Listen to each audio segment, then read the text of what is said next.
കേരളം അതിദാരിദ്ര്യമുക്ത സംസ്ഥാനമാണെന്ന മുഖ്യമന്ത്രിയുടെ പ്രഖ്യാപനം സഭയിൽ ചർച്ച ചെയ്യാതെയാണെന്ന് പ്രതിപക്ഷം. ഇത് ശുദ്ധ തട്ടിപ്പാണെന്നും തട്ടിപ്പിൽ വീഴരുതെന്നും ഇല്ലാത്ത പ്രഖ്യാപനങ്ങൾ അപകടമുണ്ടാക്കുമെന്നുമാണ് ഇതിനെതിരെ പി.കെ. കുഞ്ഞാലിക്കുട്ടിയുടെ പ്രതികരണം.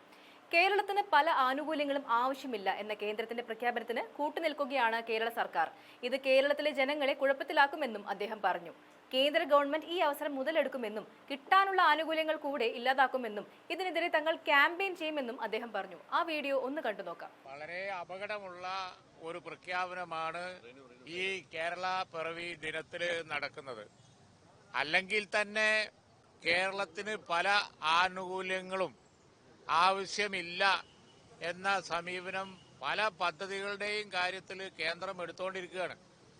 കാലാകാലങ്ങളിൽ വന്ന ഗവൺമെന്റുകളൊക്കെ അത് ശരിയല്ല, കേരളത്തിൽ ഈ പറഞ്ഞ ആനുകൂല്യങ്ങളൊക്കെ ആവശ്യമുണ്ട്, നമുക്ക് വളരെയധികം പിന്നോക്കാവസ്ഥ ഉണ്ട് എന്ന് പല കാര്യങ്ങളും വെച്ച് വാദിച്ചുകൊണ്ടിരിക്കുകയാണ്.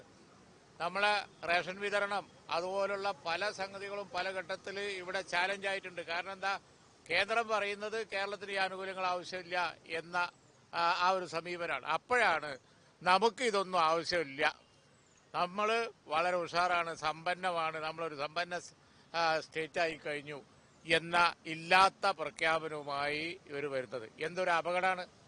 വളരെ അപകടം പിടിച്ച ഈ പ്രഖ്യാപനം പല പദ്ധതികളെയും കുഴപ്പത്തിലാക്കും, യാതൊരു സംശയവും വേണ്ട. അല്ലെങ്കിൽ തന്നെ കേന്ദ്ര ആനുകൂല്യം കിട്ടുന്നില്ല. അതിലൊക്കെ അപ്പുറം നമ്മൾ മനസ്സിലാക്കേണ്ട, കൊടുക്കുന്ന ആനുകൂല്യം എടുക്കാൻ കേരളത്തിന് കഴിയുന്നില്ല. ഗവൺമെന്റിന്റെ കയ്യിൽ പണമില്ലാത്തതുകൊണ്ട്, മാച്ചിങ് ഗ്രാന്റ് കൊടുക്കാത്തതുകൊണ്ട്. എന്നിട്ട് വെറുതെ ഒരു പ്രഖ്യാപനം നടത്തുകയാണ്. ചികിത്സയില്ല, സ്കീമില്ല, പദ്ധതിയില്ല. കാലാകാലങ്ങളിൽ കേരളം നടത്തിക്കൊണ്ടുപോയ അല്പം കേരളം മറ്റു സംസ്ഥാനങ്ങളെക്കാൾ മെച്ചപ്പെട്ട് നിൽക്കുന്നതിന്റെ കാരണം എന്താ വെച്ചാൽ, സർക്കാരിന്റെ കയ്യിൽ ആവശ്യമായ പണമുണ്ട്. എന്തിന്? സബ്സിഡൈസ് ചെയ്യാനും സൗജന്യ ചികിത്സ കൊടുക്കാനും അതുപോലെ തന്നെ പല സാമൂഹ്യ ക്ഷേമ പദ്ധതികൾ കൊടുക്കാനും ഒക്കെ. ഇതില്ലാത്ത പ്രഖ്യാപനങ്ങളൊക്കെ നടത്തുകയാണ്. കാരണം തെരഞ്ഞെടുപ്പിൽ 2500 പറഞ്ഞിട്ട് പോവാൻ നേരത്ത് ഇപ്പം പറയുന്നത് 2000 കൊടുക്കുമെന്നാണ്. വളരെ ഗ്ലാരിങ് ആയിട്ടുള്ള തട്ടിപ്പാണ്. അപ്പം ഈ തരത്തിൽ ഇലക്ഷന്റെ തലേ ദിവസം കൊണ്ടുപോയി ഇല്ലാത്ത കാര്യങ്ങളൊക്കെ പറഞ്ഞ് നടത്തുന്ന പ്രഖ്യാപനം ഒരു സംശയവും വേണ്ട, കേരളത്തിലെ ജനങ്ങളെ കുഴപ്പത്തിലാക്കും. കേന്ദ്രം ഇതെടുക്കും. എന്നിട്ട് നിങ്ങൾക്ക് ഇപ്പം പറഞ്ഞില്ലേ അതിദരിദ്രരില്ല, പിന്നെന്തിനാ നിങ്ങൾക്ക് എന്തിനാ ആ സ്കീം?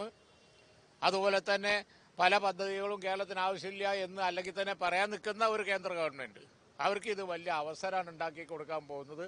കേരളത്തിൽ വലിയ നഷ്ടമാണ്. ഞങ്ങൾ ഇതിനെതിരായി ക്യാമ്പയിൻ ചെയ്യും, ഒരു സംശയവും വേണ്ട. ഇതിന്റെ പൊള്ളത്തരം 2500 പ്രോമിസ് ചെയ്ത് 5 കൊല്ലം കഴിഞ്ഞപ്പോൾ 2000 കൊടുക്കും എന്ന് ഇലക്ഷന്റെ തലേന്ന് പ്രഖ്യാപിക്കുക, ഇതുപോലുള്ള കാര്യങ്ങൾ ഞങ്ങൾ ക്യാമ്പയിൻ ചെയ്ത് പൊളിക്കും, യാതൊരു സംശയവും വേണ്ട. ഇതുകൊണ്ട് ഇടതുപക്ഷം വിചാരിച്ച ഒരു ഇലക്ഷൻ വിജയവും അവർക്കുണ്ടാകാൻ പോകുന്നില്ല.